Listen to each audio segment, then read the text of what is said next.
баға жетпес асыл құндылығымыз.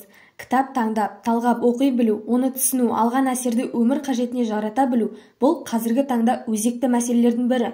Осы мәселені шешу мақсатында белгілі жазушы Зейнеп Ахметованың «Күретамыр» кітабын оқып, талдап, жас жеткіншектердің жүрегіне ата өсиетін еш бүкпесіз жеткізуді жөн көрдім. Бірінші кезекте Зейнеп Ахметова туралы жан-жақтан мәліметтер жинастыра бастадым. Инстаграм парақшасына тіркеліп, жобаға қажетті дереккөздерді таңдадым.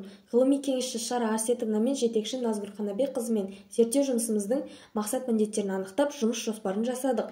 Көркем туындыларды іріктеп, әдеби сын, зерттеу еңбектерін іздестіріп, әдебиеттер тізімін жасадық. Автормен кездесіп интервью алдық. «Күретамыр» кітабының жазылу мақсаты мен идеясын өзінің баяндауында естіп, екінші кітабы шығарылатынын біліп, үлкен қуанышқа бөлендік. Зейнеп апамыздың маған берген батасы, тілегі мені одан сайын жігерлендіре түсті. «Күретамыр» кітабының маңызды жақтарын талдай отырып, зерттеу тарауын аяқтадым. Қорытынды бөлімін жазуға кірістім. Жетекшімнің айтқан ескертулері бойынша түзетулер жүргіздім. Ата-аналарға, сынып жетекшілерге, оқушыларға ата өсиетіндегі құндылықтарды дәріптей отырып, кітап оқу, рухани әлемге жол атты әдістемелік ұсынымдар баспадан шығарылып таратылды. Таныстырылымды бір жүйеге келтіріп, жобаны қорғауға дайындалдым. Жоба жұмысы барысында ырым-тыйымдардың негізсіз емес екендігіне және салт-дәстүрдің түп мағынасында үлкен тәрбиелік мән жатқандығын көрсетуге тырыстым.